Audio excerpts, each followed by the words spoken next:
यकीनन जो है इस मौके से हम लोग सिर्फ इतना बोलना चाहते हैं कि 1995 के वक्फ एक्ट में जो तरमीम के लिए पार्लियामेंट में ये बिल लाया गया है वो संविधान में दिए गए मौलिक अधिकार के खिलाफ है और मुस्लिम रसूलुल्लाह के खिलाफ है। इसलिए हम इस बिल को पूरे का पूरा रिजेक्ट करते हैं और भारतीय जनता पार्टी और एनडीए की सरकार से मांग करते हैं कि खुसूसन इसको वापस ले।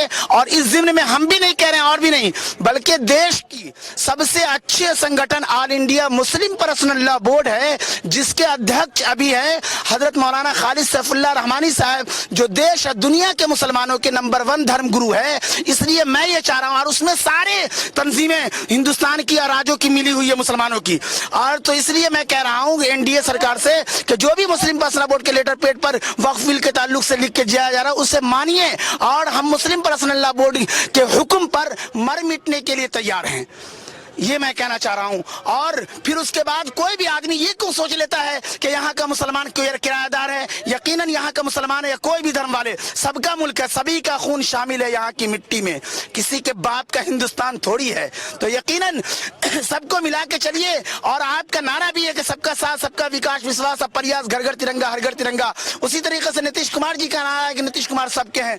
हम अपने बिहार के हर दिल अजीज मुख्यमंत्री पर पूरी तरीके से उम्मीद रखते हैं कि यकीनन इसमें आगे बढ़ेंगे क्योंकि वक्फ जो बिल मसला आया है तो कब्रिस्तान खनकाहों का जितना बेहतरीन से इस स्टेट में मुख्यमंत्री नीतीश कुमार जी ने काम किया है किसी स्टेट के मुख्यमंत्री की हिस्ट्री नहीं है। इसलिए हम अपने इस मुख्यमंत्री नीतीश कुमार की आवाज पर लब्बैक कहते रहते हैं और इनकी आवाज पर भी मर मिटने के लिए तैयार रहते हैं और कहते हैं कि नीतीश कुमार जी के दीवाने को समझाए न दुनिया, नीतीश कुमार जी के दीवाने को समझाए न दुनिया। अरे ये खूब समझ बूझ कर दीवाने हुए हैं। सियासत अलग मसला है, हमारा जो मुस्लिम का ये है वो इसी पर हम भी हमारी बात भी माना नहीं रखता। मैं कहता हूँ all India Muslim personal law board जो कह रहा है आप मानिए क्योंकि हम all India Muslim personal law board के अलावा जितनी तंजीम है अगर उनके लेटर पेड के मुताबिक चलती है तो चले न चले, लेकिन हम मुस्लिम पर्सनल लॉ बोर्ड पर अक्सर मुसलमान उनकी आवाज पर मन मिटने के लिए तैयार है। और मैं आपको कह दूं कि जुल्म के ऐवानों से कह दो अब बेदार हैं हम, ताबेदार नहीं हिस्सेदार हैं हम। और दाद दीजिए कि हम जी रहे हैं वहां, अरे दाद दीजिए कि हम जी रहे हैं वहां है मुहाफिज जहां कातिलों की तरह। कहा नहीं कि इस देश में बरसों से परेशान हैं हम लोग, इन्हीं की सरकार में नहीं इस देश में बरसों से परेशान हैं हम लोग। बस जुर्म है इतना कि मुसलमान हैं हम लोग, बस जुर्म है इतना कि मुसलमान हैं हम लोग। अरे हम आ भी करते हैं तो हो जाते हैं बदनाम, वो कत्ल भी करते हैं तो चर्चा नहीं होता। अकबर इलाहाबादी की ये शेर है, लेकिन अकबर इलाहाबादी का शेर भी अच्छा, लेकिन ये रुबाई मेरी तरफ से ले जाइए कि अकबर ने कहा जो भी बहुत खूब है लेकिन, अकबर ने कहा जो भी बहुत खूब है लेकिन आसिम ये कहता है कि ऐसा नहीं होता। अरे हम झांक भी लेते हैं तो हो जाते हैं बदनाम, हम झांक भी लेते हैं तो हो जाते हैं बदनाम और वो झोंक भी देते हैं तो चर्चा नहीं होता। इसलिए जरूरत है कफन बर्दोश रहना, जरूरत है कफन बर्दोश रहना। वतन है कूचा एक कातिल हमारा। यहाँ के हिंदू मुस्लिम सिख ईसाई और गंगा जमनी तहजीब है। कुछ सियासी लोग चाहे वो जिस दल के भी हों रोटी सेकने लगते हैं, वरना यहाँ की एकता यहाँ की खूबसूरती आज भी पूरी दुनिया हमारे हिंदुस्तान का मुकाबला नहीं कर सकता। आपके माध्यम से गोपाल दास नीरज जी के 2-4 शेर देना चाहता हूँ, चूंकि आप भी बहुत जिम्मेदार ये है और कई मरतबा मैं आपके चैनल को भी दिया हूँ। ये खास के पहुंचाइए कि अब तो मजहब कोई ऐसा भी चलाया जाए, अरे अब तो मजहब कोई ऐसा भी चलाया जाए जिसमें इंसान को इंसान बनाया जाए और जिसकी खुशबू से महक जाए पड़ोसी का भी घर, फूल इस किस्म का हर सिमत खिलाया जाए। और आग बहती है यहाँ गंगा में झेलम में भी, कोई बतलाए कहाँ जाके नहाया जाए। और आखिरी का 2 शेर है कि मेरे दुख दर्द का तुझ पर हो असर कुछ ऐसा, गोपाल दास नीरज जी का देखिए, मेरे दुख दर्द का तुझ पर हो असर कुछ ऐसा, मैं रहूं भूखा तो तुझसे भी न खाया जाए। और आखिरी का शेर है कि जिस्म दो हो के भी दिल एक हो अपने ऐसे, मेरा आंसू तेरी पलकों से उठाया जाए। इसलिए कहा जाता है कि अटल बिहारी वाजपेयी जी ने कहा था कि आज इंसान आसमानों में उड़ने लगा है और समंदरों में भी तैरने लगा है, जमीन पर कैसे चला जाए उसे आता नहीं है। दौरे इलेक्शन कहाँ कोई इंसान नजर आता है, दौरे इलेक्शन कहाँ कोई इंसान नजर आता है, कोई हिंदू कोई दलित तो कोई मुस्लिम नजर आता है।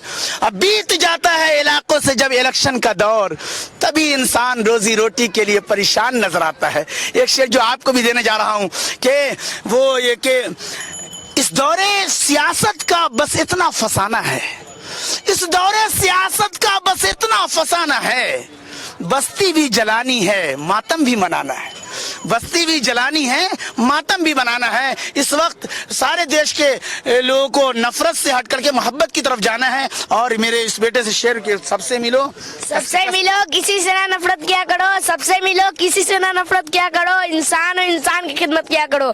नीतीश कुमार जिंदाबाद। देख रहे हैं ये दुनिया इस नफरतों की आखिरी स्टेज पर है, ये दुनिया इस नफरतों की आखिरी स्टेज पर है।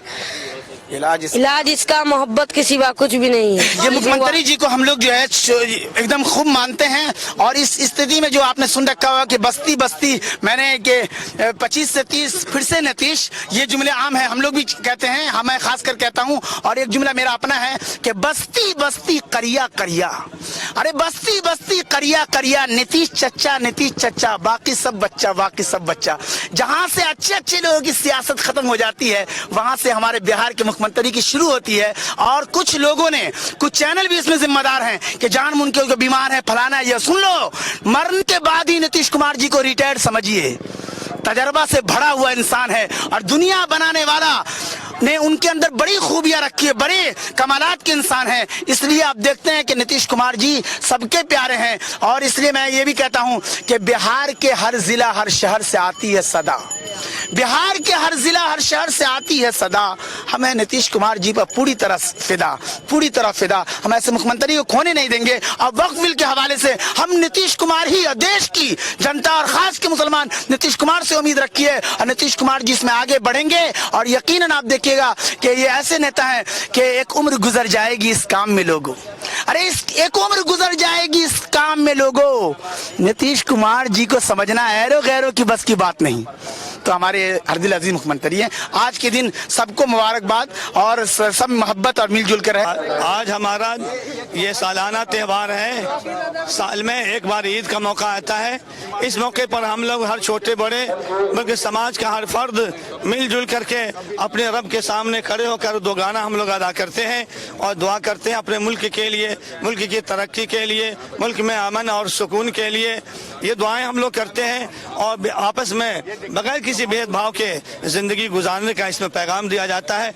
इसी के साथ जिस तरीके से हम रुकू और सजदा अपने रब के सामने अदा करके हम यकजहती का इजहार करते हैं, इसी तरीके जैसे नमाज है, रोज़ा है, हज है, ये पिलर्स ऑफ इस्लाम है, अरकान इस्लाम में से है जो हमारे ऊपर फ़र्ज है इसकी अदायगी। इसी तरीके से वक्फ शुदा जायदाद जो मुसलमानों का ख़ास जायदाद है, मुसलमानों ने अल्लाह के नाम इसको वक्फ किया है, ये कौम मुस्लिम के लिए ख़ास जो है इसको वक्फ किया गया है। इससे इस्फादा कौम का होता है, मुल्क का होता है, समाज का होता है। इसीलिए हमारे बुज़ुर्गों ने बड़ी बड़ी जायदादें इस्लाम के नाम, मज़हब इस्लाम के नाम उन्हें वक़्फ़ किया है। ये ख़ास तौर से कौम मुस्लिम का हक़ है, इसके ऊपर किसी तरह के कोई मुदाखलत इसके अंदर खुर्द बुर्द चाहे मुसलमान करे चाहे मुसलमान के अलावा कोई दूसरा करे, बर्दाश्त मुसलमान नहीं कर सकता है। हमारी इससे हमारा मुतासिर होता है हमारा मदरसा, हमारी मस्जिदें, हमारी खानकाहें, इसको कैसे मुसलमान बर्दाश्त कर लेगा। कोई एक मस्जिद का ये मामला नहीं है, बाबरी मस्जिद का मामला नहीं है कि चलो एक मस्जिद है जैसा जो फैसला कोर्ट ने दिया हमने उसको मान लिया। इसको तो मानने का सवाल पैदा नहीं होता है। मरते दम तक ये एहतजाज जारी रहेगा और जारी है इंशाअल्लाह। अब्दुल सत्तार कासिमी, इमाम खतीब मस्जिद तबारक अली। वक्फ बिल जो है वो सीधे सीधे कानून का वायलेशन करता है। वक्फ की संपत्ति पर गरीब मजलूम मिस्कीन का हक होता है। तो ये जो प्रोविजन है, आज मुख्यमंत्री नीतीश जी गांधी मैदान में आए थे, ईद की मुबारकबाद दे रहे थे, तो यहाँ भी लोग उनको कहा कि नीतीश जी किसी भी सूरत में वक्फ बिल मंजूर नहीं है, आप इसका पुरजोर मजम्मत कीजिए, इसका मुखालफत कीजिए। ये आपका जो छवि है बिहार में सेकुलर वाला है, मगर आप जब भाजपा के साथ है, वक्फ बिल जो है सीधे सीधे कानून का वायलेशन करता है, कई प्रोविजन का वायलेशन करता है। यहाँ के मुसलमान को, बिहार का या पूरे हिंदुस्तान के मुसलमानों को इस बिल मंजूर नहीं है। ये सीधे सीधे ये वक्फ की संपत्तियों को हड़पने का ये नापाक साजिश है जी। तो कि आज मुख्यमंत्री नीतीश जी के सामने में सब लोग बात रखे, देखिए क्या होता है। विरोध करने के लिए हम लोग बोले हैं। विश्व स्तरीय मेडिकल सुविधाओं से युक्त रांची का देवनिका हॉस्पिटल, जहां है neonatal ICU, burn intensive care unit, modular operation theatre, 24/7 emergency trauma service, multi disciplinary ICUs, emergency care, MRI, CT scan, advanced cath lab, fully automated path lab, eco, ultrasound, ultra modular patient beds और pharmacy. Devnika hospital and research centre, किफायती दर पर विश्व स्तरीय इलाज। Ancillary Chowk, Tupudana industrial area, Ranchi. अगर आप देश के किसी भी कोने में रहते हैं, अगर आप पटना आना चाहते हैं और घर जैसे रहने और खाने का आनंद लेना चाहते हैं तो एक बार जरूर आए होटल डायमंटन। संपर्क करें 9572759746, 9031859981, 0612400153। एड्रेस अपोजिट विद्या संस्कार स्कूल, रंजन पथ, गोला रोड, बेली रोड, पटना 801503।